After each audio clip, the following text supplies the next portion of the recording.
Mas durante o estágio eu vi que isso era realmente o que eu queria fazer. Então, enquanto eu estava aqui, eu conversei com o Reinaldo sobre ficar para pós-graduação. Infelizmente, naquela época, ele não tinha dinheiro para me manter como uma aluna de pós-graduação. Mas foi interessante que, no finalzinho do meu estágio, apareceu uma oportunidade na Flórida.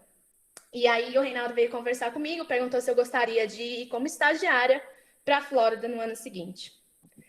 Então, em 2014, no comecinho de 2014, em janeiro de 2014, eu mudei para a Flórida.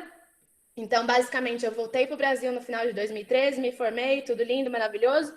E aí, no comecinho de 2014, em janeiro de 2014, eu mudei para a Flórida para trabalhar como estagiária com o Dr. John Artington, que, coincidentemente, também o professor, foi também professor do Reinaldo. Então, o Reinaldo fez mestrado e doutorado na Flórida e eu também.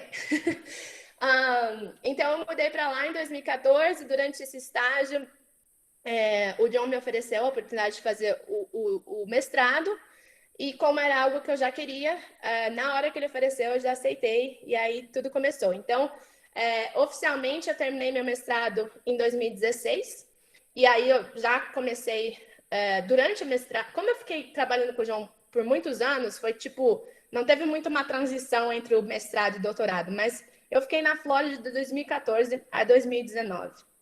Então, aqui algumas fotos da estação. Essa aqui é a minha foto da formatura do doutorado.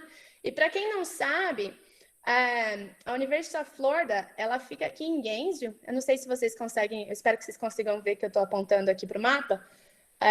O campus é aqui em Gainesville, mas os meus experimentos foram feitos aqui em Ona, na Range Cattle Research Center. Quando eu estava no mestrado e no doutorado, o John era o chefe dessa estação experimental. Então, a maior parte do tempo, durante o meu mestrado e doutorado, eu fiquei aqui, morei aqui fazendo experimento. Então, o Caio, o Vitor, eles todos fizeram estágio lá, eles podem contar com mais detalhes como que é a estação. Ona para Gainesville é mais ou menos umas 3, 4 horas de viagem, então não é sempre que a gente ia para o campus, mas alguns meses do ano eu acabava indo para lá para fazer aula. Muito feliz de ter tido a oportunidade na Universidade da Flórida. É uma puta universidade, só tem pesquisador e professor muito legal, muito bom. Então, assim, eu guardo boas lembranças, e o meu mentor, Dr. John Artington, não tenho palavras para falar o quanto ele me inspira e o quanto eu gosto de trabalhar com ele. Mas uma coisa que eu tenho que falar, gente, é que às vezes eu tenho um pouco de dificuldade de falar as coisas em português, porque as palestras a gente fica dando em inglês, e aí a cabeça fica meio bagunçada. Então, desculpa, mas estou tentando. Então, vamos lá. Quando eu estava na Flórida, todas as minhas pesquisas do meu programa de pós-graduação foram relacionadas à suplementação mineral. Então, do meu mestrado, especificamente, eu trabalhei com a biofortificação de pasto com selênio, e a gente usou esse pasto biofortificado para suplementar bezerros e vacas durante a gestação. O selênio é um problema na Flórida, a concentração de selênio no solo, nas forragens, é muito baixa, então a suplementação de selênio é muito importante, e a gente viu que com esse trabalho, biofortificando a forragem, a gente consegue melhorar o status de selênio daqueles animais. E aí, durante o meu doutorado, o doutorado é um pouco mais longo, né? A gente tem eu tive 3 experimentos, que todos foram experimentos de 2 anos consecutivos, mas basicamente eu também trabalhei só com mineral, avaliando diferenças no metabolismo de cobre e selênio entre raças, então Brahma e Angus. A gente também avaliou várias formas de suplementação diferente, o que a gente estava conversando hoje mais cedo, antes de começar a palestra, né? O uso do hydroxy comparado com sulfato, preferência de bezerros, e também um pouco de comportamento animal em relação ao consumo de suplemento mineral no pasto. Então, que período do dia que a vaca vai no coxo mineral, se existe uma raça que vai mais ou menos que a outra. Então, a gente avaliou tudo isso em diferentes experimentos. Além de ter trabalhado com mineral durante o mestrado e o doutorado, por estar na Range Cattle Research and Education Center, tem muito professor lá, inclusive o professor Felipe Moriel, que foi da Conapec, e o professor João Vendramini. E isso me deu uma oportunidade de trabalhar com os dois durante o mestrado e doutorado. Então, além de trabalhar nos meus projetos de suplementação mineral, eu tive a oportunidade de trabalhar em muitos outros projetos relacionados a manejo, produção, reprodução, saúde de gado de corte. Então, aqui tem uma listinha de algumas coisas, de alguns trabalhos que eu trabalhei, que eu ajudei, alguns tópicos, né, durante a pós-graduação. E aí, em 2019, eu fui contratada aqui na Oregon State University e no finalzinho de 2019 eu mudei para cá e comecei o meu trabalho como professora em janeiro de 2020. Então, eu comecei junto com o Covid, mais ou menos isso. Mas, de qualquer forma, estou aqui, adoro esse lugar. A minha posição, eles descrevem como Assistant Professor. Assistant Professor é o ranking, né? Existe uma escala de rankings na academia. E eu sou State Extension Beef Specialist. Então, eu cubro o estado todo. Então, eu atendo produtores no estado todo, produtores de gado de corte no estado todo, em termos de extensão. E eu tenho mais um appointment que é mais extensão do que pesquisa. Então, teoricamente, eu tenho que me engajar mais com produtores e nesse tipo de evento, né? Tipo, dar palestra em dia de campo, visitar e coisas do tipo, do que pesquisa. Eu tenho só 25% de pesquisa, mas isso não significa que eu não faço pesquisa. Tem bastante coisa acontecendo e eu vou compartilhar com vocês um pouquinho mais para frente. Então, só para dar um overview do estado, aqui é o estado do Oregon. Eu fico bem aqui em Burns, no Harney County. Esse é um dos maiores condados do Oregon. É grande, é muito grande, mas não tem gente. O Oregon não é um estado que tem muita gente. Então, aqui, especificamente Harney County, não é muito populoso. Acho que no estado, no condado todo, tem aproximadamente 12 mil pessoas. Aonde eu moro é bem pequeno. São 5 mil pessoas e é a área mais envolvida do condado. Só por curiosidade, esses dois condados, então Harney County e Mar Hill County, eles estão no top 10 de número de vacas nos Estados Unidos. Então, eles ranqueiam entre os top 10 condados que mais tem vaca de gado de corte nos Estados Unidos inteiro. Então, tem muita vaca aqui, mais vaca que gente. O campus da Oregon State University fica aqui em Corvallis, então é mais ou menos umas 5 horas de viagem da onde eu tô até o campus. Todos esses pontinhos que vocês estão vendo no mapa são ou estações experimentais, que são as verdinhas, como aqui, ou então escritórios de extensão, que é o pessoal que cada condado tem um escritório de extensão que serve para atender o produtor mais diretamente. E eu acho isso muito legal. Então, só para a gente ver como que a Oregon State está bem distribuída no estado todo. Então, vamos lá. Eu fico aqui na Research Oregon, ERC. So, it's Eastern Oregon Agricultural and Research Center. Então, é uma research facility, é uma área só destinada à pesquisa. Aqui, especificamente, a gente tem pesquisadores da Oregon State e pesquisadores do USDA. O USDA é tipo uma Embrapa dos Estados Unidos, tá? Então, aqui é uma foto, eu vou mostrar, deixa eu mudar aqui. Então, essa foto aqui, só para ilustrar como que é a nossa Research Facility. Aqui a gente tem mais ou menos 640 acres, a gente tem aproximadamente 300 vacas. Então, aqui, não sei se vocês conseguem ver o meu mouse, mas esses são os escritórios. Os laboratórios ficam todos aqui, sala de conferência. A gente tem um monte de área para guardar coisa, né, para storage. Aqui no fundo é o nosso confinamento. A gente tem mais ou menos umas 21 baias. A gente consegue mudar o tamanho dessas baias, então, dependendo do tipo de experimento que a gente está fazendo, a gente muda. Bem aqui na frente do confinamento, a gente tem o tronco. Esse tronco é super bom. E mais aqui para frente, a gente tem as baias de metabolismo. Então, se a gente está fazendo algum estudo de metabolismo, a gente consegue ter os animais aqui dentro, fechadinho. É uma facility muito boa para trabalhar. Mais para o final, aqui a gente tem uma outra baia que a gente chama de Calving Shed. Então, é o galpão de parição, que as nossas novilhas, elas, na época de parição, a gente coloca elas nesse pasto aqui da frente. E a gente tem que olhar elas a cada 2 horas para aparição, para ter certeza que não está tendo nenhum problema, né, na aparição. Então, a gente tem um galpão aqui que tem um tronco. Se tiver algum problema, é só colocar a novilha ali e ajudar. E todos esses passos que vocês estão vendo aqui em volta, eles são da estação. A gente produz feno de alfafa durante o ano, né, para poder suplementar o gado nos meses do inverno. Que mais? A gente tem 3 casas aqui na estação, então uma aqui, essa é a segunda, e aqui embaixo dessas árvores tem mais uma.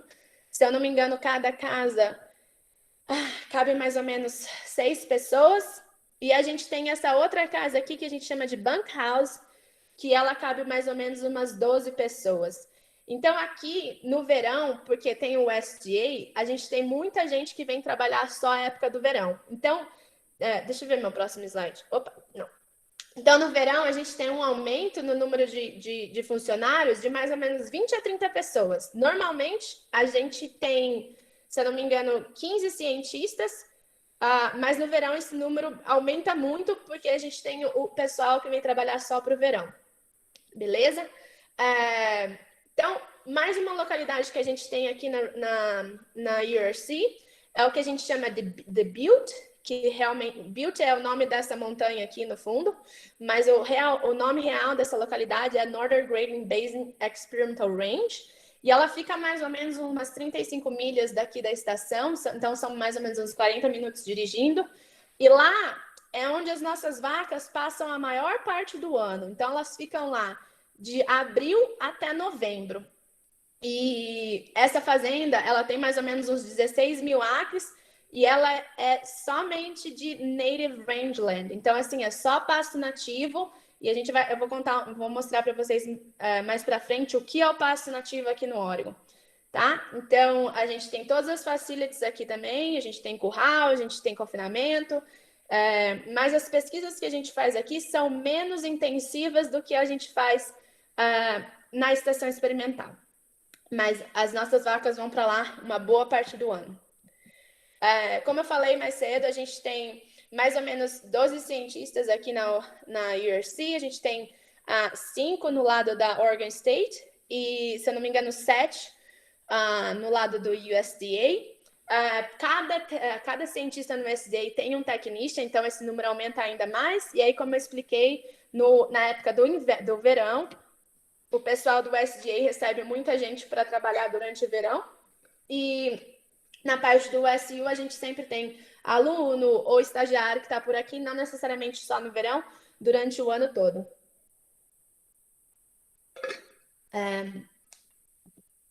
Então, vamos lá.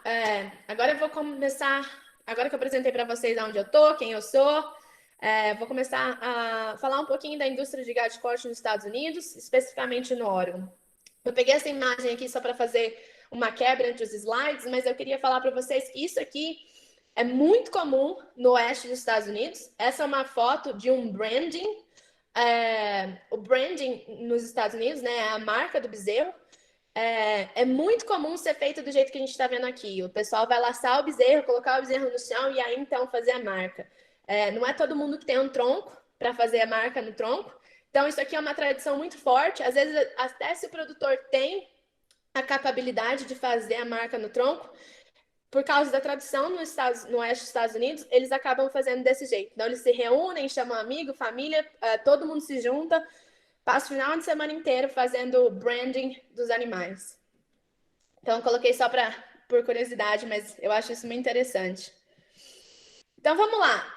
A gente sabe que o Brasil e os Estados Unidos, eles estão entre os maiores produtores de carne no mundo, né?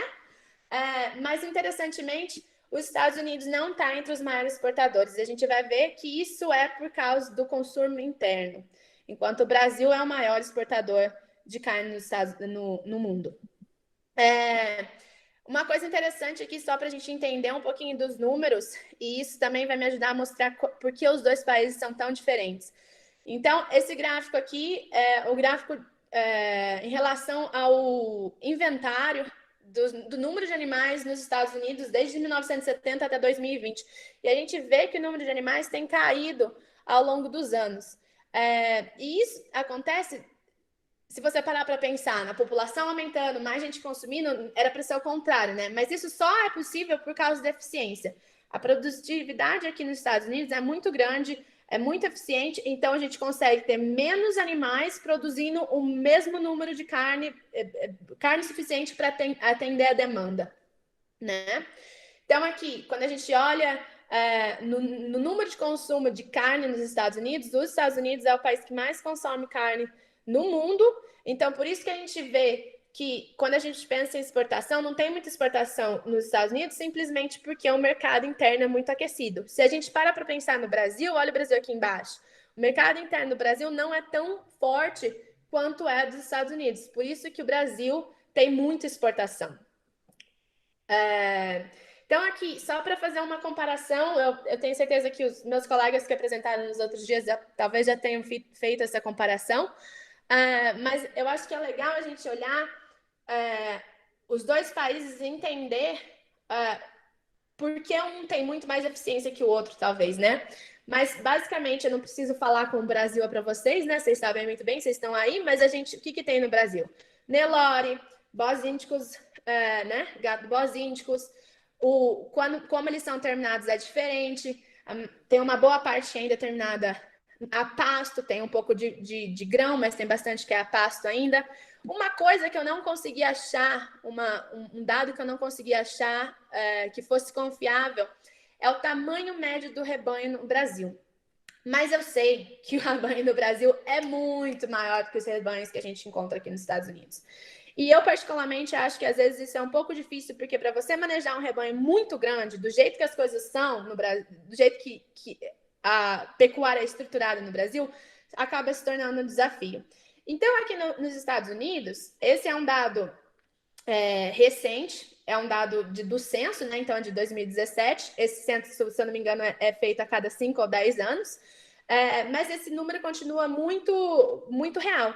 Então, a média do rebanho nos Estados Unidos é, em fato, apenas 50 cabeças por produtor. E a gente vai ver que isso varia de uma costa para outra no país. Mas a média nacional são 50. Além disso, o tipo de gado muda muito o resultado que a gente tem, né? Aqui nos Estados Unidos, a maior parte dos animais são Boss Taurus, então a gente tem muito Angus e assim vai, exceto na costa leste dos Estados Unidos, que é mais tropical, então a gente tem bastante animal que eles chamam Boss Influenced Cattle, que é onde eles usam um pouco de Brahma, e tem um pouco de Brahma, né? Então a Flórida, Alabama, Texas, eles vão ter essas raças, mas justamente porque é uma área mais tropical, uma área mais quente, então é necessário. Mas, voltando aqui no tamanho do rebanho, essa é a média do rebanho dos Estados Unidos, 50. E o que eu acho muito interessante aqui nos Estados Unidos é que a produção é extremamente segmentada. Então, deixa eu mudar o slide aqui, mas o que eu quero dizer com a produção segmentada é simplesmente porque no Brasil, se a gente para pensar no produtor de gado de corte, geralmente aquele produtor vai fazer tudo: cria, recria, engorda e manda para o abate, né? Aqui não, aqui é bem diferente. Aqui a gente tem 3 áreas específicas: o cow-calf, que é a nossa cria-recria, então vai produzir um bezerro. Aquele produtor produziu o bezerro, acabou ali para ele. Ele vai produzir esse bezerro e aí ele vai mandar ou para um stalker ou para um background operation, uma operação de background ou um stalker, que simplesmente vai manter esse bezerro, vai engordar esse bezerro por um tempo e então esse bezerro vai ser enviado para um confinamento.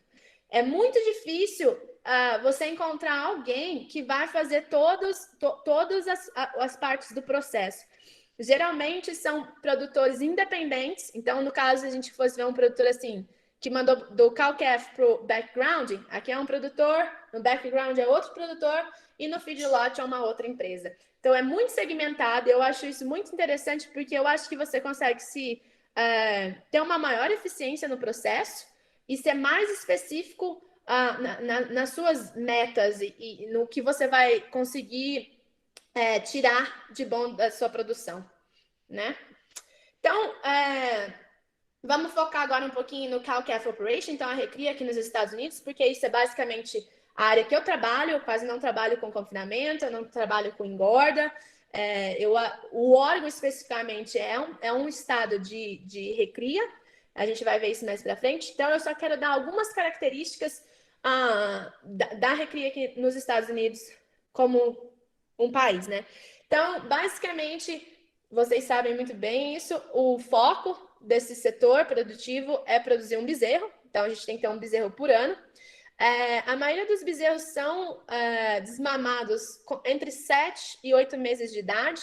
Entretanto, em alguns lugares, e dependendo de condições climáticas, alguns produtores vão fazer o que eles chamam de early weaning, que é a desmama precoce. Essa desmama precoce pode acontecer tão cedo quanto 3 meses de idade. E aí, isso aqui é um pouco complicado, porque para fazer a desmama precoce, o produtor tem que ter consciente que ele tem capacidade, que ele tem local, que ele vai poder suplementar aquele bezerro até a época de realmente mandar esse bezerro para a próxima fase, que seria um backgrounding ou um stalker, né? Então, a desmama precoce é muito interessante em várias épocas do ano, principalmente época de seca, uma seca muito, muito, muito forte que não foi esperada, quando tem baixa em suplemento, coisa do tipo, mas tem que ser muito bem programada, senão o produtor vai acabar perdendo dinheiro aqui. Como eu expliquei mais cedo, assim que o bezerro desmama, ele vai para a próxima fase, ou seja, um backgrounding ou um stalker. E aqui nos Estados Unidos, muitos animais têm que ser suplementados, principalmente na época do inverno. Aqui na costa oeste dos Estados Unidos, especificamente, o inverno é muito rigoroso, então a forragem não tem, né? Não está disponível, então os animais têm que ser suplementados. E se usa muito coproduto, né? Então, qualquer coisa que vem resto de destilaria, melaço. Na outra costa se usa muito resto do processamento de citros e coisas do tipo. Falando um pouquinho agora das duas costas, eu coloquei essas duas fotos aqui para ilustrar, mas essas duas fotos são reais, né? Então, essa foto aqui é aqui no Oregon, essa foto de cima. A gente está vendo uma região desértica, onde a gente tem bastante sagebrush, e esse é o pasto dessas vacas. Enquanto aqui na foto de baixo é uma foto da Flórida, se eu não me engano, é uma foto lá da estação experimental. E isso é um pasto plantado, né? E com sombra artificial. Então, assim, é um choque de realidade e essas duas fotos representam as duas costas muito bem. Então, quando a gente pensa na costa oeste dos Estados Unidos, e eu fico usando minha mão aqui, porque eu fico imaginando o mapa aqui na minha frente, então o oeste está desse lado, né? Do meu lado esquerdo e o leste está do meu lado direito. Então, no lado oeste dos Estados Unidos, aproximadamente 20% do rebanho nacional está nessa costa. E quando a gente pensa nesse 20%, esse 20% do rebanho, ele está em áreas extensivas, né? Não expansivas, extensivas, que geralmente são federally owned, ou seja, elas são terras públicas que são administradas pelo governo. E eu vou explicar mais sobre isso lá na frente. Em contraste, quando a gente pensa na outra costa dos Estados Unidos, na costa leste, então lá na Flórida, Geórgia, né? A gente tem mais 20% do rebanho nacional, mas esses animais estão em áreas muito menores, então a fazenda mesmo é muito menor, os pastos são muito menores, mas o que a gente tem lá é o que eles chamam de improved pastures, então pastos que foram plantados para ser consumido pelos animais. Então, assim, é uma diferença muito gritante entre os dois extremos do país. O resto dos animais estão lá no Midwest, né? Então, que é um outro tipo de operação também, mas eu não vou discutir muito o resto do país. Então, só um overview das duas costas. Então, vamos lá. Agora, focando mais no oeste dos Estados Unidos. Aqui eu tenho dois gráficos, né, para a gente olhar o número de animais por acre. Então, se a gente olha aqui no oeste, a gente tem muito mais acre por vaca, desculpa. Então, acres por vaca. A gente tem muito mais terra pelo número de vacas, simplesmente porque, como eu mostrei naquela foto antes, a gente está aqui no deserto, essas áreas não são áreas que a gente pode simplesmente ir lá e plantar. Então, a gente precisa de uma área de terra muito maior para ter o mesmo número de vaca que a gente teria, por exemplo, aqui na costa leste. Então, assim, a área de terra por animal é muito maior aqui nos Estados Unidos do que... Nos Estados Unidos, não, desculpa. No oeste do que nas outras áreas dos Estados Unidos. E aí, quando a gente olha nesse gráfico aqui de baixo, aqui é a porcentagem de fazendas com mais de 500 vacas ou com 20 a 49 vacas. Então, se a gente olha no oeste, a maior parte dos rebanhos, 35% dos rebanhos, tem mais de 500 vacas, porque a gente tem uma área maior para ter esse número de animais. Então, quando a gente olha na outra costa dos Estados Unidos, esse número não a gente tem mais rebanhos que são menores simplesmente porque a área que a gente pode usar é muito menor. Então, o oeste é um pouco diferente do resto dos Estados Unidos. Acho que esse é o meu ponto principal com esse slide aqui. Então, vamos lá. Uma coisa que é bem característica do oeste dos Estados Unidos é que boa parte dos rebanhos vão ter que usar public lands, então, assim, terras públicas. Esse gráfico aqui mostra que 36% das fazendas aqui no oeste dos Estados Unidos, em algum momento vão usar terras públicas. Então, como eu expliquei um pouquinho mais cedo, as nossas vacas, as vacas da estação experimental, elas ficam naquela fazenda que eu mostrei que tem 16 mil acres, a Butte, de abril a novembro. Então, elas estão nas terras públicas por uma boa parte do ano. Apesar da gente manejar aquela fazenda é pública, são terras públicas e a gente tem que pagar uma taxa para poder usar aquelas terras. E aqui, nesse mapa, esse mapa está representando tudo que a gente vê em verde ou vermelho, rosa, amarelo nesse mapa, são as áreas de terras públicas espalhadas nos Estados Unidos. Então, a gente vê que o oeste dos Estados Unidos tem muito mais terras públicas do que o resto do país, né? E se a gente olhar no Oregon especificamente, o Oregon está bem aqui, uma boa parte das terras são terras públicas. Eu acho que no próximo slide tem aqui 53% das áreas são de terras públicas. Então, assim, tem que existir esse acordo entre o Estado e o governo federal para organizar como que eu vou explicar? Para organizar quem pode usar essas terras, porque tem muita terra e precisa ter um certo manejo, um cuidado para saber quem vai estar lá, quem vai estar grazing, né? Quem vai estar pastejando essas áreas, porque elas são, a maior parte federal.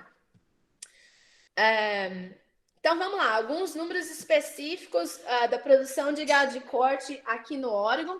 Então, o gado de corte no Oregon, ele é primeiramente destinado à produção cow-calf, então cria e recria. E a gente vê aqui que ele está entre os top 3, né, as 3 maiores commodities do estado. A primeira commodity no estado na verdade, a produção de flor, o que é muito legal, é muito bonito de ver. A área mais norte do estado produz muita flor. E aí a próxima commodity na lista é a produção de feno. O Oregon produz muito feno de alfafa irrigado. Então, assim, o segundo lugar, feno, e a produção de gado de corte, cada ano muda, dependendo do preço do gado de corte, acaba mudando com a produção de feno. Mas o que realmente ganha aqui, que está sempre em primeiro lugar na produção, nas commodities do estado, é a produção de flor. Então, a gente tem aproximadamente 1 milhão, um pouquinho mais de 1 milhão de cabeça de vaca, né? Vacas e bezerros no estado, e esse dado é do ano passado, do comecinho do ano passado, então a contagem foi feita em 2019. Esses números com certeza vão estar mudando depois do que aconteceu esse ano que passou, né? E muita gente acha que a gente tem considerável nossa, gente, desculpa. Muita gente acha que a gente tem algum confinamento, que tem números no confinamento, mas animais em confinamento aqui no Oregon é bem pouco. A gente tem bem pouco confinamento aqui no Oregon. A maioria dos animais aqui no Oregon são terminados em outro estado, então ou em Washington ou Idaho, que são os estados vizinhos, ou então até mais longe que isso. Então, o Oregon é primeiramente um estado de produção de bezerro. Então, aqui só por curiosidade, um pouquinho dos dados, né, das fazendas, não só das fazendas de corte, mas das fazendas em geral aqui no Oregon. E como a gente pode ver aqui, a maior parte das fazendas, elas têm um número de acres pequeno. Por quê? Porque geralmente o produtor tem a sua fazenda e as suas terras, mas como ele utiliza de public lands, ele não tem uma fazenda muito grande. Então, a maioria está aqui nessa faixa, né, de até 50 acres, com alguns, muito poucas áreas com mais de 2.000 acres. Uma coisa que eu acho bem interessante aqui, o Oregon é um estado muito progressista, e a gente vê muita mulher trabalhando na indústria, ou na agricultura ou na agropecuária. Na agricultura, bastante na área das flores, né? Tem muita mulher que tem fazenda de produção de flor. Então, vamos lá. Só bem parecido com o que eu falei sobre produção de bezerro nos Estados Unidos como um geral. Como eu falei, o Oregon é um produtor de bezerro, então a gente sabe que o goal, né, que o objetivo do produtor de bezerro é criar um bezerro por ano. Aqui a gente tem especificamente duas estações de parição. O Spring Calves, então os bezerros de primavera, ou então os bezerros de outono. Aqui na estação experimental, especificamente, a gente faz parição de primavera. Então, as nossas novilhas começam a parir em fevereiro, março, e as vacas de março para frente. E então, a gente tem duas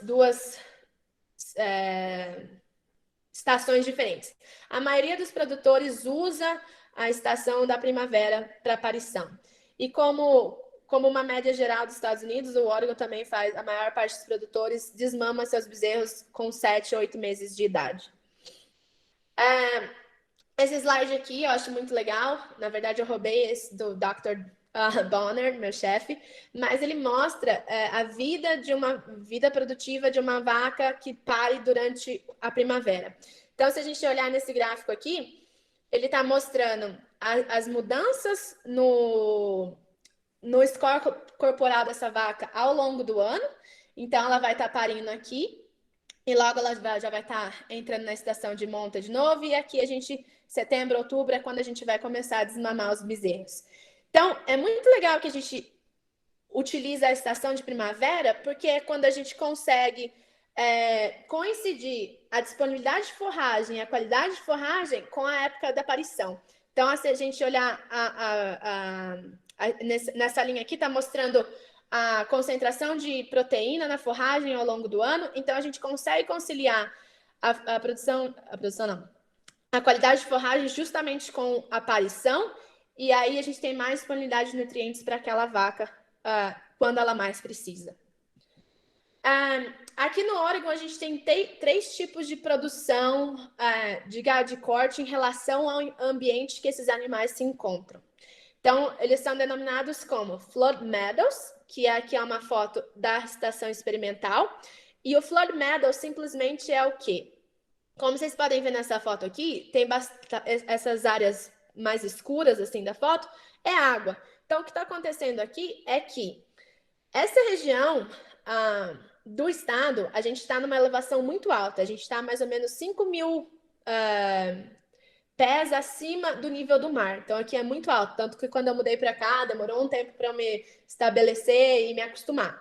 Mas acontece aqui, como a gente está numa elevação muito alta e é deserto, a gente não tem chuva. Então, toda a água que a gente recebe, ela é decorrente do descongelamento da neve que acumula nas montanhas. Então, quando a neve das montanhas começa a derreter, essa água acumula nas regiões mais baixas. Então, a gente chama de flood meadows justamente porque essas áreas mais baixas no estado, próximas às montanhas, elas vão sempre alagar. Então, assim, lembra que eu falei que as vacas ficam na outra fazenda todo ano, de abril a novembro? Elas ficam lá justamente que boa parte do ano os nossos pastos estão alagados e na outra parte do ano que não está alagado, a gente está produzindo feno para poder suplementar essas vacas no inverno, que é quando elas voltam para a estação experimental.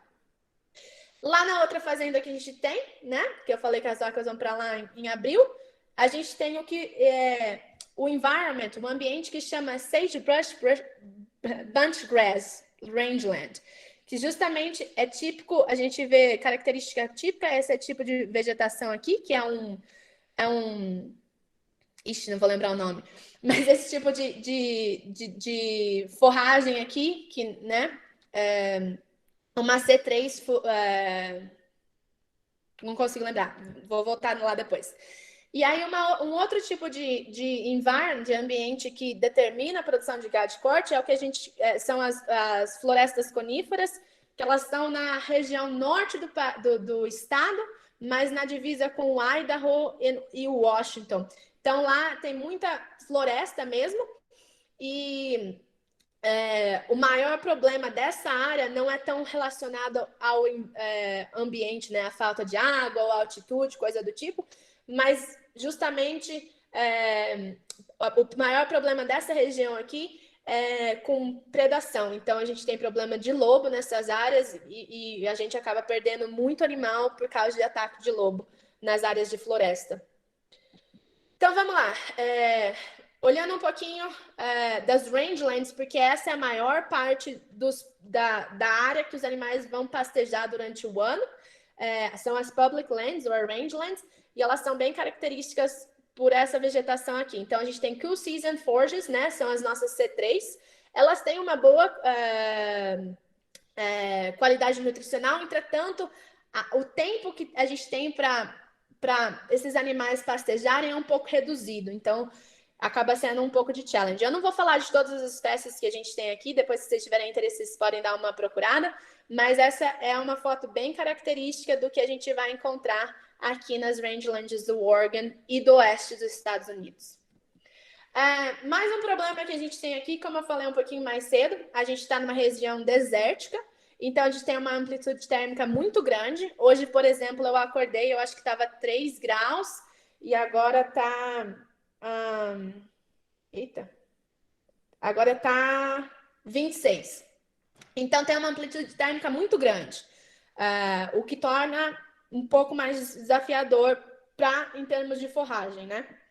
E, além disso, a gente tem muita amplitude térmica, a gente tem uma topografia muito complicada para chuva, porque aqui a gente está vendo na costa oeste, né? Aqui a gente tem como que chama isso aqui? Umas montanhas, então a gente chama, essas montanhas são chamadas Cascadia, que ela praticamente bloqueia qualquer umidade que está vindo do oceano. Então, a gente, nessas áreas aqui, então, Oregon, Nevada, norte da Califórnia, a gente vai encontrar muito deserto. Além disso, já falei, né? Deserto a gente sabe como que é. A precipitação é muito limitada durante o ano. A gente está aqui no Oregon, mais nessa região aqui, e a gente vê que a gente recebe menos de 25 centímetros de precipitação durante o ano todo.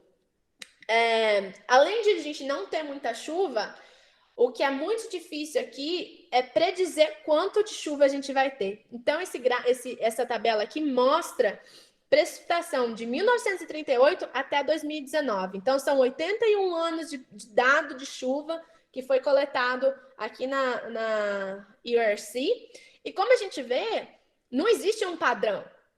Um ano chove muito, o outro ano não chove nada. Então, é muito difícil conseguir predizer quando a gente vai ter um ano bom de chuva. Então, a gente não pode muito se ater à chuva. É uma coisa que a gente não vê quase. E o problema aqui disso tudo é que quando a gente tem muita altitude, a gente está no deserto, tem uma ampla amplitude térmica, não tem chuva, ou tem, nunca se sabe.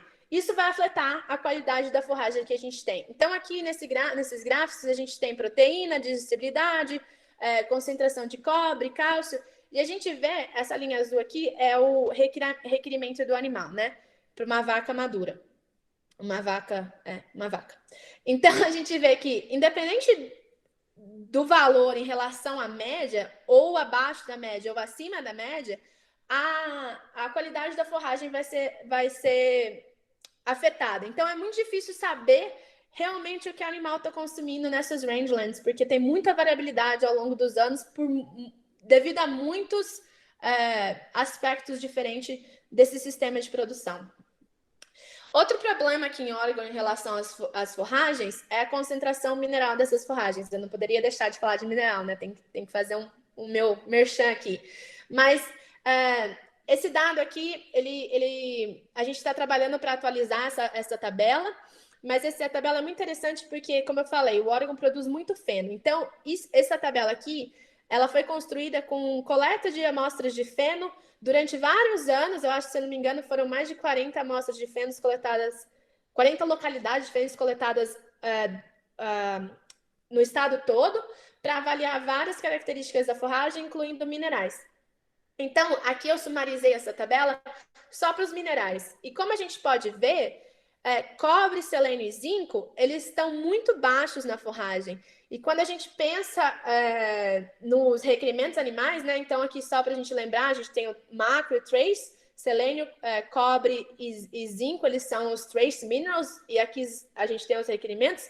Mas quando a gente pensa, voltando lá na tabelinha, né? Quando a gente compara o que tem na forragem com o requerimento da vaca, a gente vê que está muito abaixo do que a vaca deveria estar consumindo. E isso é problemático simplesmente porque a gente pode levar a deficiência daqueles minerais, né?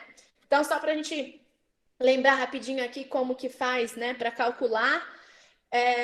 Se a gente pensar nessa vaca aqui, uma vaca de 520 quilos mais ou menos, ela vai comer aproximadamente o quê? De 2 a 3% da condição corporal não, do peso corporal dela. Então, a gente vai usar para essa conta 2,25.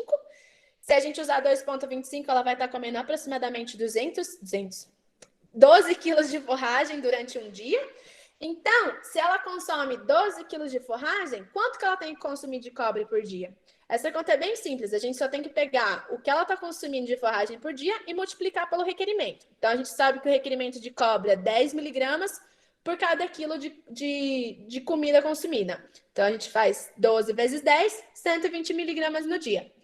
Mas a gente sabe que essa forragem aqui no Oregon não tem os 10 miligramas que ela precisa comer todo dia, só tem 6. Então, a conta fica 12 vezes 6,3 e a gente vê que ela só está consumindo 76 miligramas de cobre diariamente. Ou seja, ela está muito abaixo do nível que ela deveria estar consumindo, e isso, sem dúvida, quem pode levar a uma deficiência se essa forragem, se esse animal não tiver nenhum tipo de suplementação mineral, né? Então tá, agora eu já dei um overview, né? Um resumão aqui de como é a produção nos Estados Unidos, no Oeste, no Oregon. E agora eu quero falar um pouquinho para vocês dos meus projetos de pesquisa e extensão aqui na USU. Então, eu tenho 2 projetos com mineral que a gente está rodando esse ano, que eles foram patrocinados pela Oregon Beef Council, aqui nos Estados Unidos, aqui no Oregon. E eu vou falar um pouquinho desse primeiro aqui, não tanto do segundo. Então, eu vou falar, só dar um highlight para o segundo. O número 2 aqui é State Evaluation of Mineral Status of Cow Herds and Mineral Supplementation Strategies. Basicamente, nesse experimento aqui, ele é mais um projeto de extensão e o que a gente está fazendo é avaliando o status mineral de vacas, de produtores no estado do Oregon, assim como avaliando a concentração de mineral nas forragens. Lembra que eu falei que a gente está trabalhando para colocar mais dados naquela tabela que eu mostrei mais cedo? Então, esse é o experimento, esse é o projeto de extensão que a gente está trabalhando para levantar esses dados. A gente quer entender qual é o status mineral dos rebanhos aqui no Oregon, até porque selênio, cobre e zinco é um problema muito grande e a gente precisa entender o que está acontecendo com esses rebanhos. Então, eu vou falar um pouquinho mais do número 1, que é o Effects of Trace Mineral Injections on Measures of Performance and Trace Mineral Status of Heifers and their calves. Então, basicamente, o que a gente vai fazer nesse experimento é testar o uso de minerais injetáveis. A gente está trabalhando com multimin e a razão para a gente usar esse mineral injetável aqui no Oregon é simplesmente porque, como eu contei para vocês, a gente está num deserto. Os animais ficam nas public lands. Uma vez que esses animais vão para rangeland, para public lands, é muito difícil o produtor ir e ver esses animais. Então, é muito difícil ele levar um suplemento mineral. Algumas vezes, os produtores acabam indo até os animais simplesmente porque eles têm que levar água. O que acontece com a gente lá na estação, na Butte, a gente tem uma mulher que trabalha lá, a Linha, ela que maneja a fazenda, ela tem que levar água para as bezerras, para as vacas, 2, 3 vezes por semana, simplesmente porque a gente não tem fonte de água natural.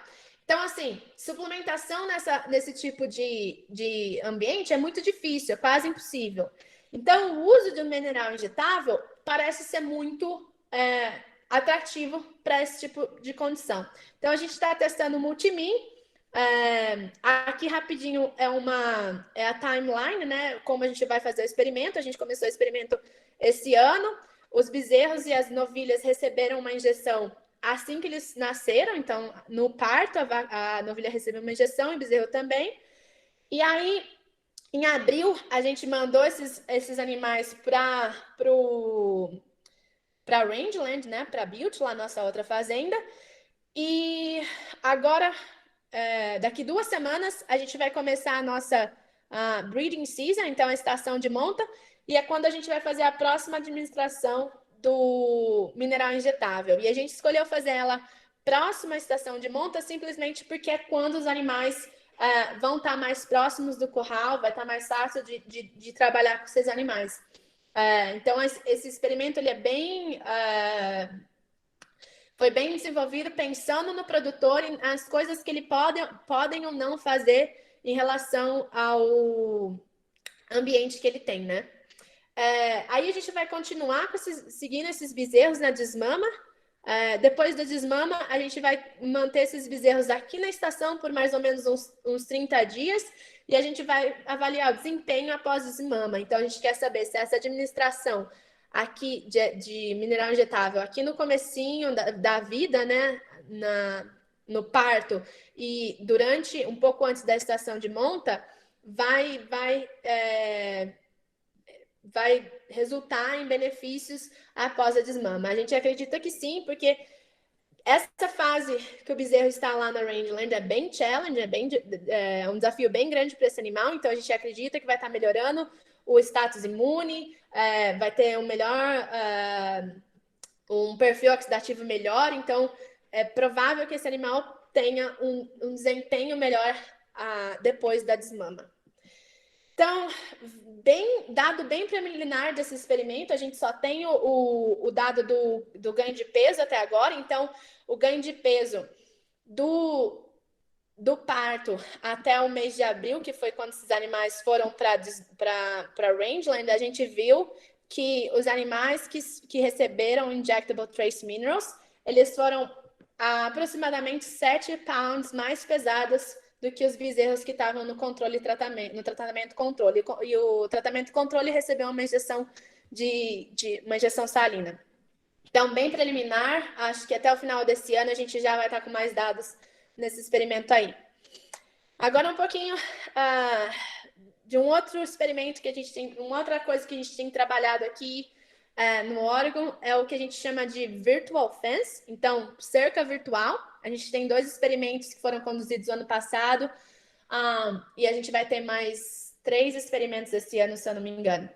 Então essa cerca virtual é uma tecnologia não necessariamente muito nova, ela está no mercado, ela está sendo desenvolvida faz uns 10 anos, mais ou menos. Ela não está muito disponível no mercado ainda, na Europa e na Austrália, talvez, eles têm outras companhias de lá. Aqui nos Estados Unidos, a gente só tem uma companhia trabalhando com ele, com Virtual Fence, com cerca virtual. Eles estão trabalhando com produtores já, mas ainda o projeto, ou não, a cerca virtual ainda não está sendo comercializada largamente, né? Alguns produtores têm acesso, mas eles ainda estão no processo de entender essa tecnologia. Então, basicamente, o que é uma cerca virtual? A gente bota um colar de GPS na vaca, esse colar de GPS conecta com uma base, um satélite, e esse satélite vai conectar com um software que cria essa cerca virtual. Então, a gente cria uma cerca que não existe, mas é uma barreira que conecta com o GPS, e aí a ideia é que, por estímulos auditórios e elétricos, então é um choque, o animal vai ficar nessa área específica. Então, assim, a ideia é que os animais vão aprender a respeitar a criação dessa cerca virtual através de uma associação cognitiva com o barulho que o colar faz. Então, se a vaca tenta passar uma certa área, o colar, esse é o colar aqui, vai emitir um som, e se a vaca continuar andando, esse som, então, vai se transformar num choque, e ela vai receber um choque. Então, tem algumas empresas que estão trabalhando com essa tecnologia. A gente trabalha com a Vance, a gente tem essa Shepherd na Austrália, a No Fence na Europa, mas ainda é uma coisa que ainda tem muito a ser desenvolvido, apesar de que vocês vão ver que é uma tecnologia que funciona.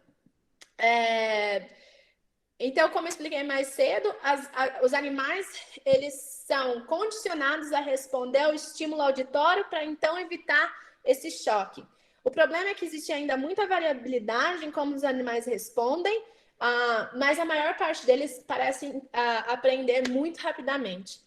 E para a gente aqui, eu não sei se essa tecnologia vai ser uma coisa muito interessante no Brasil ou quando vai chegar no Brasil, mas para a gente aqui especificamente é muito interessante porque os animais que estão pastando na public lands, acontece que se tem um fogo, um incêndio nessa public land, aquela área que queimou não pode ser pastejada por 2 anos. E isso é uma lei federal. Se você pastejar uma área que foi recentemente queimada em menos de 2 anos, você vai para a cadeia. É bem complicado as coisas aqui.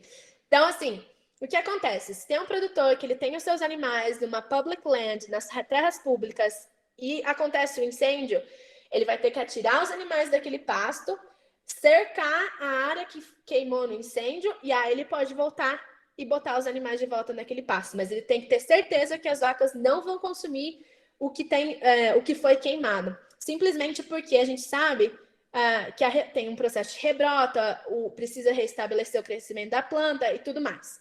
O que é muito problemático é que a vaca é muito interessada na rebrota. Então, qualquer lugar que for queimado, se a cerca não for bem feita, ela vai invadir e vai pastar aquela área, né?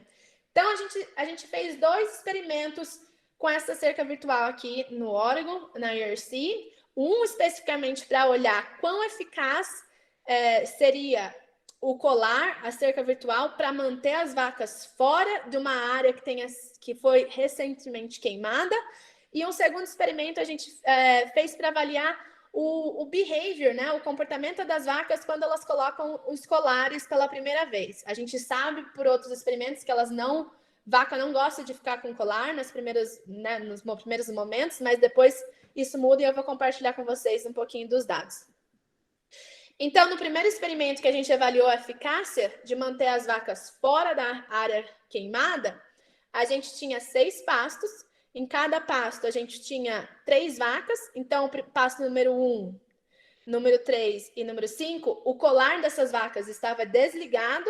E nos pastos 2, 4 e 6, o colar estava ligado. E quando eu falo que o colar estava ligado, é que o colar poderia dar um choque e o estímulo auditório para as vacas se elas entrassem nessa área aqui. Então, aqui, essa área vermelha nos pastos é uma área que tinha sido queimada, a gente queimou aproximadamente 6 meses antes de começar o experimento, para poder fazer esse experimento. Então, as vacas no controle poderiam andar e pastejar aqui tranquilamente, enquanto as vacas que estavam na cerca virtual, se elas entrassem aqui, o colar ia emitir um som e então ia dar um choque na vaca. Então, basicamente, o objetivo desse experimento foi avaliar se o colar seria capaz de prevenir a vaca de pastar essas áreas aqui. Então, vamos dar uma olhadinha nos dados. Então, aqui o tempo que as vacas gastaram dentro da área queimada daquele pasto. Então, o tempo que elas gastaram aqui na área vermelha do pasto. A bolinha preta é as vacas controles, então o colar estava desligado. E como a gente pode ver, nos primeiros dias, né? Então, quando elas tiveram acesso da primeira vez, as vacas controle gastaram até 40% do tempo pastejando naquela área. Então, a gente vê que esse número caiu nos próximos dias, mas simplesmente porque assim que elas tiveram acesso àquela área recém-queimada, com broto, né, forragem nova, elas comeram tudo e depois não teve mais interesse naquela área. Mas se a gente olhar as vacas que estavam com colar, elas tiveram um certo interesse, elas entraram na área queimada no primeiro dia do experimento, mas brevemente elas entenderam que elas não poderiam estar ali, então elas entenderam que o colar, né, receberam o choque, receberam o estímulo auditório, e elas não entraram mais na área queimada, não pastejaram aquela área. Então aqui, esse é um print screen do software que a gente usa, né, para organizar os pastos e criar a cerca virtual. E esses pontinhos na tela são as vacas. Então, esses são os dados do GPS durante um dia. Então, se a gente olhar aqui, o azul são as vacas controle. E lembra que a parte vermelha aqui do desenho é a parte queimada do pasto, né? Então, a gente vê as vacas em azul controle, o quanto que elas visitaram essa área aqui, né? Só um jeito visual de ver esse dado. Já quando a gente olha as vaquinhas brancas, que são as vacas que estavam no tratamento, né, da cerca virtual, ou seja, com o colar ligado, elas praticamente não vêm nessa área queimada aqui. Então, a gente vê que o uso do colar realmente evitou o pastejo nessa área. Também é interessante mostrar que aqui, ó, não sei se vocês conseguem ver, mas essa área um pouquinho antes da área vermelha, ela é menos visitada para as vacas que têm o colar, né? O colar ligado. Como vocês podem ver nesses aqui, aqui e aqui. E essa área aqui, justamente, é a área que vai dar o estímulo auditório. Então, a partir daqui, já elas diminuem o pastejo. E aqui é quase não existe pastejo na área queimada para as vacas que têm o colar ligado.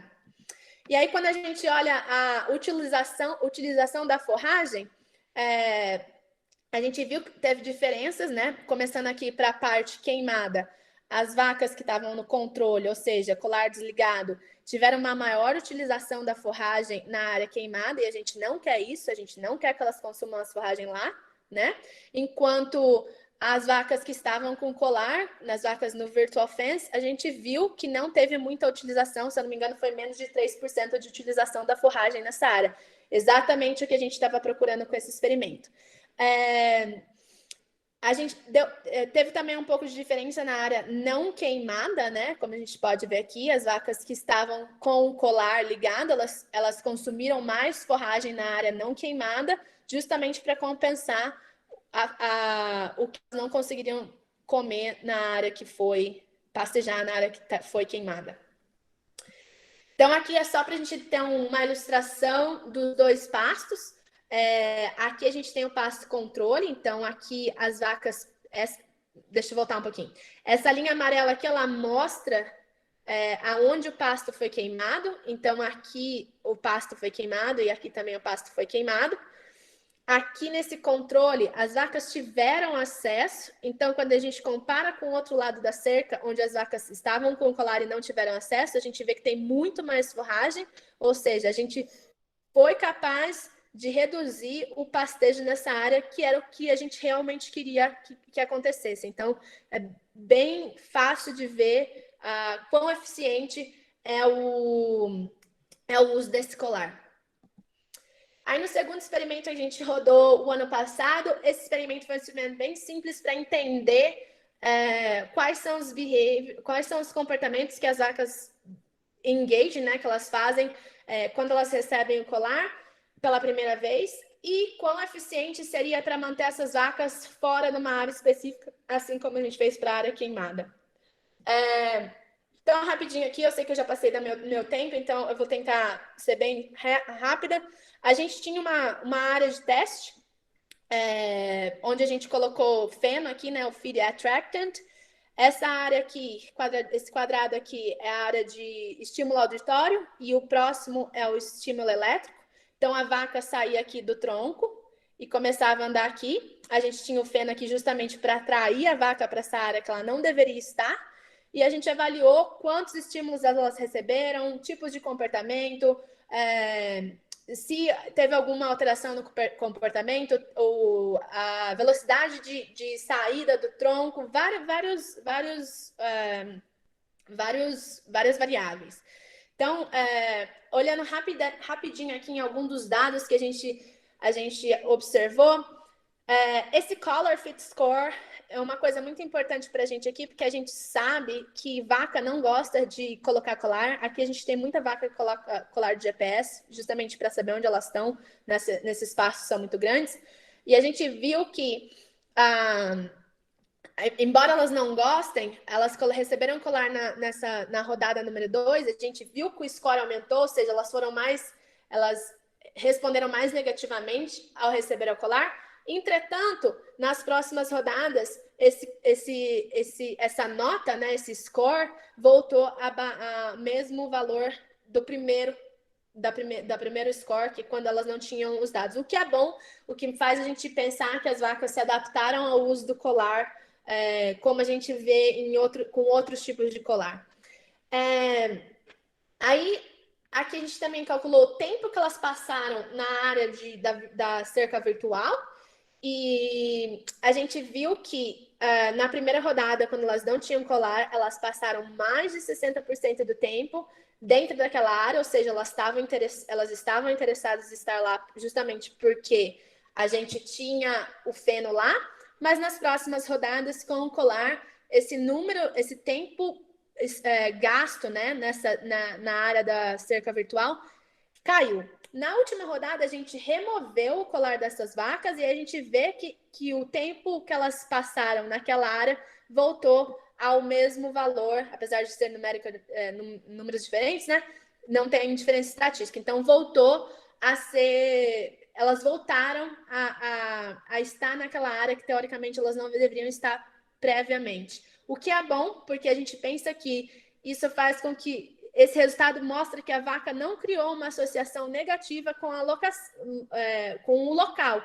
Ela entendeu a mensagem do colar, vamos colocar assim, entendeu? Então, ela não associou que estar ali é ruim. Ela associou o barulho e o estímulo elétrico que ela recebeu. E aqui também, nas últimas duas linhas, a gente tem o estímulo auditório e o estímulo elétrico recebido. A gente consegue ver que esse número vai caindo conforme o tempo passa, ou seja, a vaca está associando os estímulos ao local e ela está evitando, né? Ela evita estar nos locais onde ela vai receber estímulo, então o número de estímulos diminui com o passar do tempo. A gente tem, rapidinho, só falar num projeto que a gente está desenvolvendo para começar novembro, outubro desse ano, com o colar. A gente viu que o colar parece, a cerca virtual é muito eficiente para as nossas condições aqui. Então, a gente vai continuar fazendo projetos com esse colar. Um dos projetos que a gente tem para esse ano é avaliar como esses estímulos influenciam a performance e a resposta da fase aguda e, assim, e o cortisol desses animais. Então, a gente vai usar novilhas nesse estudo e a gente vai avaliar comportamento, vai coletar algumas amostras de sangue para olhar cortisol e acute phase, só para saber se esse choque e se esse estímulo auditório pode impactar negativamente ou não a performance dos animais usando os colares. Então, era isso que eu tinha para hoje. Aqui, Caio, vai a sua cola, né? Para a palestra de hoje, mas aqui são os pontos que eu gostaria que vocês lembrassem, porque eu acho que são os pontos mais importantes da palestra. A gente tem que pensar que a produção de gado de corte é um dos produtos mais importantes da agricultura nos Estados Unidos. A produção de gado de corte, especificamente nos Estados Unidos, ela é muito modelada de acordo com a localidade. Eu tentei deixar isso bem claro para vocês quando eu comparei o oeste com o leste dos Estados Unidos e como as duas regiões são muito diferentes. Aqui no Oregon, a produção de gado de corte está entre o top 3 commodities, né? Entre as 3 maiores produções agriculturais no estado. E a gente é uma cow-calf operation, então a gente produz bezerro, não tem confinamento aqui quase. A gente tem visto que o uso de injectable trace minerals, então os minerais injetáveis, parece ser uma alternativa muito boa para as nossas condições. E eu vou ficar feliz de compartilhar com vocês mais dados assim que a gente tiver. E para finalizar, eu acabei de mostrar, né? O uso da cerca virtual parece que é muito efetivo para as nossas condições também. Eu vou ficar muito feliz de responder qualquer pergunta que vocês tenham. E era isso que eu tinha para hoje. Eu tenho mais uma coisa, se vocês não sabem, eu tenho uma página no Instagram, chama The Cattle Corner, que é basicamente para dividir o que a gente tem feito em relação de pesquisa, extensão e outro material educacional que é relacionado à produção de gado de corte. Então, se vocês não conhecem, é só dar uma olhada lá. Ok. Excelente palestra, Juliana. Foi muito interessante para a gente ver, né, as principais diferenças entre a pecuária dos Estados Unidos e do Brasil. Também foi muito bom ver a sua evolução a partir da Conapec Júnior. A gente gostaria de agradecer mais uma vez pela sua disponibilidade em ministrar essa palestra para a gente. E a gente tem algumas perguntinhas aqui no chat, se você puder responder. Tá, deixa só, eu tô meio perdida. Eu tô sharing minha tela? Tá. Como que eu faço? É só para a apresentação. Stop presenting. Aqui, pronto. E a gente no chat. Tá. Primeira pergunta: produzir forragem em quantidade é um grande desafio no sistema de produção dessa região? Essa é uma ótima pergunta. Então, assim, tem muito produtor de feno, porque a gente não tem, como eu tentei mostrar, né? A gente está numa região desértica, então, assim, tem muito produtor de feno, mas é uma produção que usa irrigação e é uma produção que usa muita tecnologia. Então, é realmente um desafio. A próxima pergunta é do Jean. Ele perguntou qual sistema de produção é mais utilizado aí no Oregon, se é gado confinado ou extensivo. Aqui é o que a gente chama de extensivo, né? Então, os animais vão ficar nas terras públicas a maior parte do ano. E como eu falei, quase não tem suplementação, não tem nem suplementação mineral. Alguns produtores têm até que levar água para a vaca, porque não tem a fonte de água para elas.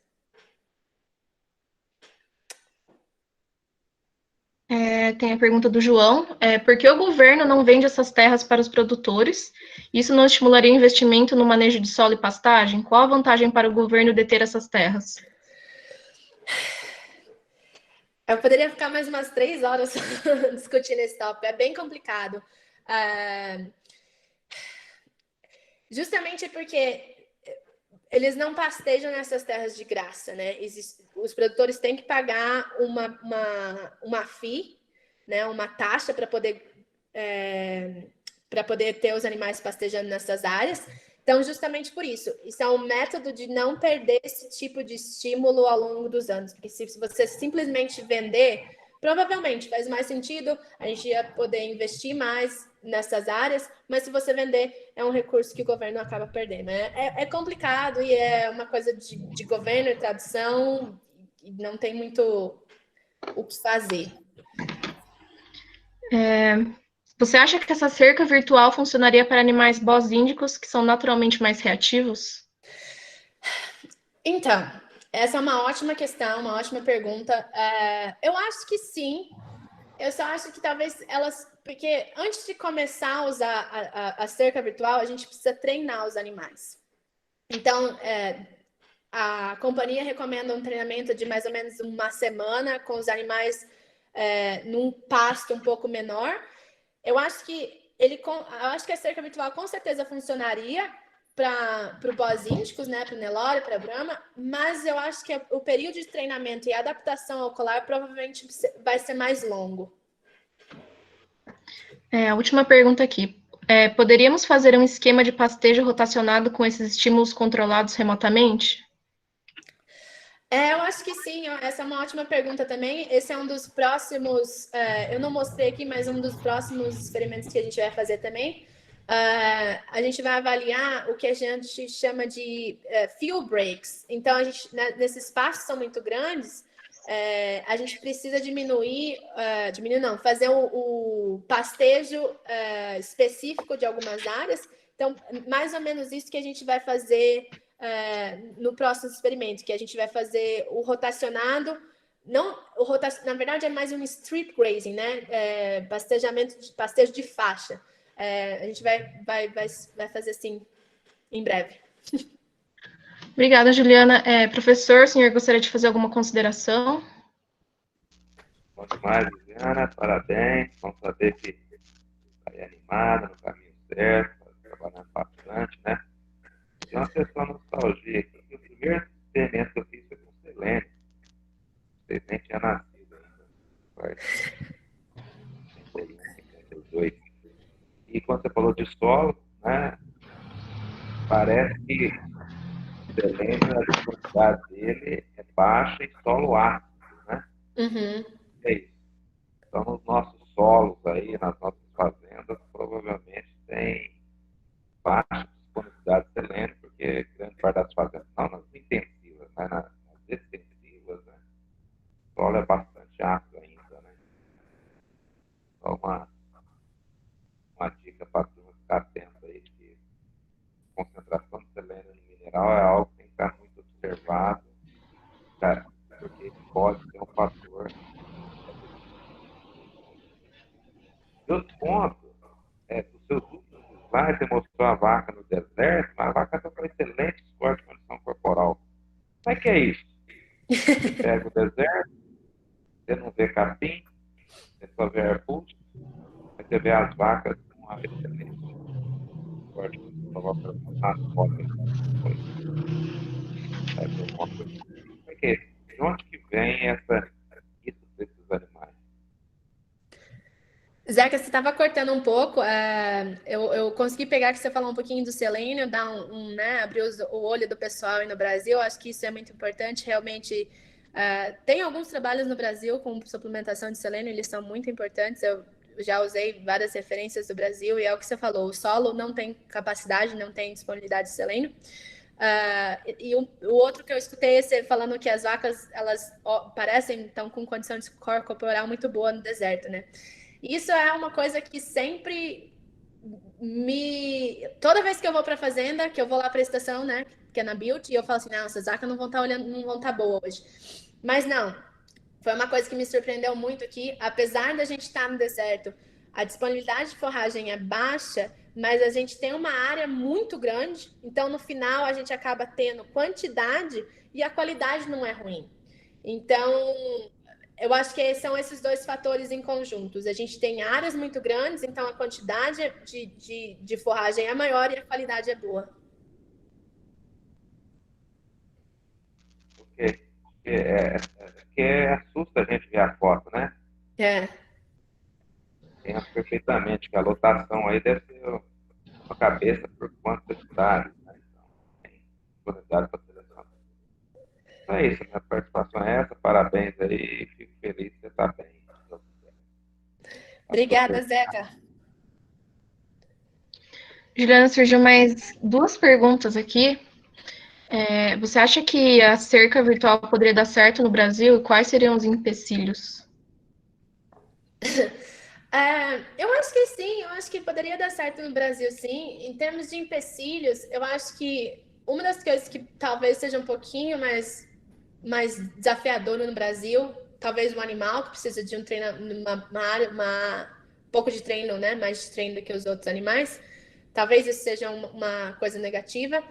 E também um problema que pode ser, mas isso é uma coisa que talvez eu não tenha muita propriedade para falar, é que a cerca, como ela precisa de uma torre, ela precisa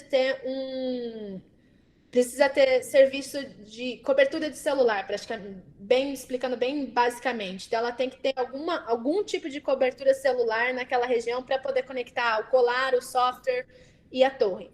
Então, eu não sei como que é a cobertura celular no Brasil agora, né? Então, assim, se isso for, talvez seja uma limitação. Mas eu sei que essa companhia que eu estou trabalhando, eles estão tentando desenvolver outros métodos e coisas para fazer com que os colares se comuniquem com a torre e com o software sem ter uma cobertura de celular muito boa. A última aqui, em termos de bem-estar animal, o estímulo provocado pelo colar não gera desconforto aos animais? Essa é uma ótima pergunta. Como eu expliquei, né, esse colar ele tem um estímulo auditório e um estímulo elétrico que é um choque. Mas esse choque é muito baixo, ele tem a mesma voltagem que um choque de uma cerca elétrica. A única diferença é que ele está em contato, né, com o pescoço do animal ali, mas talvez por estar muito encostado no pescoço, talvez seja um pouco mais... a vaca sinta um pouco mais do que quando comparado com a cerca elétrica. Isso é o que a gente vai tentar entender nesse próximo experimento que a gente vai rodar, né? A gente vai avaliar marcadores de estresse e também marcadores da fase aguda, e a gente também vai avaliar o comportamento desses animais quando usando o colar para tentar entender se afeta o bem-estar ou não.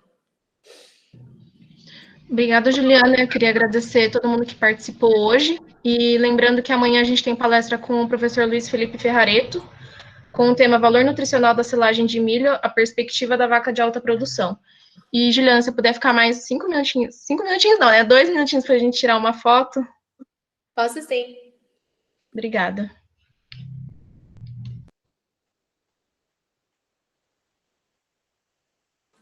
Juliana. Oi. Parabéns pela apresentação aí, viu? Foi muito bom. Gostei bastante dessa parte da cerca elétrica aí. E só uma questão que eu estava pensando, que isso aí poderia funcionar para uma fazenda de leite, né? Se você pensar que elas estão num galpão comendo e aí deu a hora da ordenha, não precisa ter uma pessoa para ir lá tocar elas para levar na sala de ordenha ou de espera. Poderia ser um estímulo, né? Não, a gente tem a tecnologia... Já que elas usam aqueles negócios no pé ou colar também já, né? A tecnologia é relativamente muito nova, né? Então, assim, a gente tem um monte de ideia, mas tem que andar um pouco devagar. Eu sei que tem um pessoal no campus que está tentando usar o colar com gado de leite, justamente para fazer o que você sugeriu, que é levar os animais para o galpão de ordenha, né? Mas eu não sei muito bem em que fase do experimento eles estão. Eu acho que eles estão conversando com a companhia ainda para organizar o experimento. Ainda não começou. Mas nossa, tem tanta ideia. A gente vai rodar de experimento esse ano. É o experimento que eu mostrei para vocês, né? Que vai avaliar a performance e os marcadores de inflamação em fase aguda. E o outro experimento olhando a pastejo de field breaks, então é o que você tinha me perguntado mais cedo, né? Fazendo strip grazing e o rotacionado praticamente. Ideia tem um monte. Bem legal, bem legal. Obrigado, viu? Imagina. Eu gostei bem dessa posição do João aí, né? Em sistema de pastejo em gado de leite pode ser bem interessante, né? Facilitaria muito algumas coisas, né? Você pensou não ter cerca nenhuma, você poder adubar, fazer, ver, né? Facilitaria bem a mexida. É uma tecnologia bem promissora, assim. Eu lembro que quando a gente começou a conversar com a empresa, eu falava assim, imagina, isso não vai dar certo, não vai dar certo. Nossa, eu só pensava nas coisas que podia dar errado. Mas deu, funciona. É igual cerca elétrica, encosta o focinho 2 vezes no fio, depois nunca mais, né? É, É. eles aprendem bem rápido, é bem interessante. Vai ter Ô, que... Ô, Juliana, deixa eu fazer uma pergunta. Tá. Quando a gente solta o gado, você solta um gado lá na terra federal e tudo, que é uma terra pastagem natural, e você não fertiliza, não faz nada, com certeza. Não. Com o passar dos anos, você não tem uma queda de produção drástica disso aí, já que você não está praticamente repondo nada? Vitor, essa é uma pergunta ótima. E assim, eu vou ser bem sincera com você, eu ainda não entendo muito o sistema aqui. Eu ainda fico um pouco. Como o Zequinha falou assim, olha essa vaca, como que ela pode estar pastando esse deserto aí, tá nessa condição corporal?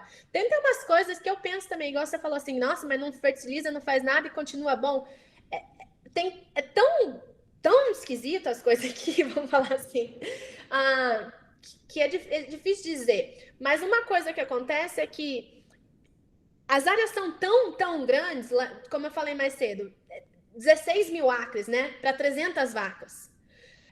Que não é nem tudo é utilizado. Então, eu acho que tem apesar dos anos passarem, não ter tipo fertilização, não ter nada, existe áreas que não são usadas e aí existe, vamos dizer, os nutrientes são, existe uma reserva de nutriente, vamos colocar desse jeito, se é que faz sentido. Mas é bem diferente de qualquer coisa no resto dos Estados Unidos ou no Brasil.